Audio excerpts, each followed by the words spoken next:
అత్తమ్మ నేను మా అమ్మ నాన్నని చూడబుద్దయితుంది. ఒకసారి వెళ్ళి రానా అని చెంచలమ్మని అడుగుతూ ఉంటుంది సింధూర.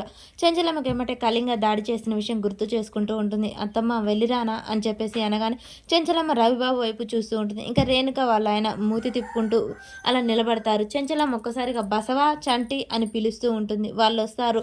చక్రం వచ్చి అమ్మ మొన్ననే కళింగ దాడి చేశాడు. వాడెప్పుడు సందు దొరుకుతుందో అమ్మాయి గారిని తీసుకెళ్ళాలి అని చెప్పేసి చూస్తున్నాడు. ఇలాంటి టైంలో బయటకి ఎందుకమ్మా వద్దు అని చెప్పేసి చక్రం చెప్తూ ఉంటాడు. చెంచలమ్మ అదే విషయాన్ని ఆలోచిస్తూ ఉంటుంది. అవునక్క చక్రం చెప్పింది కూడా నిజమే కదా, మొన్ననే సింధూరం మీద దాడి జరిగింది. మళ్ళీ ఇప్పుడు ఒంటరిగా పంపిస్తే బాగుండదక్క అని చెప్పేసి రేణుక చెప్తూ ఉంటుంది.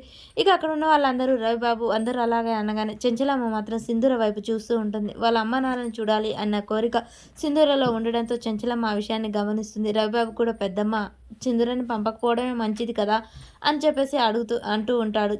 చెంచలమ్మ మాత్రం చంటి వైపు చూస్తూ చంటి రౌడీల నుంచి కాపాడిన విషయాన్ని గుర్తు చేసుకుంటుంది. 3 సార్లు చంటి సింధూరాన్ని కాపాడతాడు. అలా సింధూర వైపు చూసి చంటి నువ్వు సింధూరం తీసుకొని వెళ్ళు, జాగ్రత్తగా తీసుకెళ్ళి మళ్ళీ జాగ్రత్తగా తీసుకొని రా చంటి అని చెప్పేసి చంటిని అనగానే అలాగే అమ్మగారు అని చెప్పేసి చంటి అంటాడు.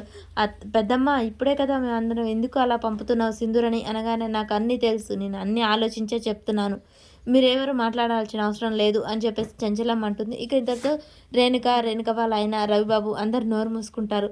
చంటి మాత్రం సరే అమ్మగారు నేను వెళ్ళి తీసుకెళ్తాను అనగానే సింధూర వెళ్ళి నీ బట్టలు తెచ్చుకోపో అని చెప్తుంది. ఇక చంటి సింధూర అందరూ కలిసి కార్ దగ్గరికి వెళ్తారు. బసవ కార్ డోర్ తీయగానే చంటి వెనక కూర్చుంటాడు. సింధూర వచ్చి చంటి వెనకకి ఎందుకు కూర్చుంటున్నావు, మధ్యలో కూర్చో ఎవరు లేరు కదా అనగానే అమ్మాయి గారు నేను మీ పక్కన అనగానే పరే చంటి అమ్మాయి గారే చెప్తున్నారు కదా ఏం కాదు పక్కన కూర్చో అని చెప్పేసి బసవ అంటాడు. ఇక సింధూర అయితే నవ్వుతూ ఉంటుంది. అలా వాళ్ళందరూ కలిసి అయితే కారులో వెళ్తారు. ఈలోపే ధర్మయ్య భార్య వాళ్ళ ఇంటి దగ్గర కూర్చొని పేపర్ చదువుతూ ఉంటాడు. సింధూర కారు ఆగడంతో ఎవరొచ్చారండి అని చెప్పేసి వాళ్ళిద్దరు కంగారుగా బయటకు వచ్చి చూస్తూ ఉంటారు. సింధూర కార్ డోర్ తీసి దిగడంతో చాలా సంతోషపడుతూ ఉంటాడు ధర్మయ్య. ఏమండి మన అమ్మాయి సింధూర వచ్చిందండి, సింధూర వచ్చింది అని చెప్పేసి వాళ్ళిద్దరి ముఖం చాలా సంతోషంతో వెలిగిపోతూ ఉంటుంది.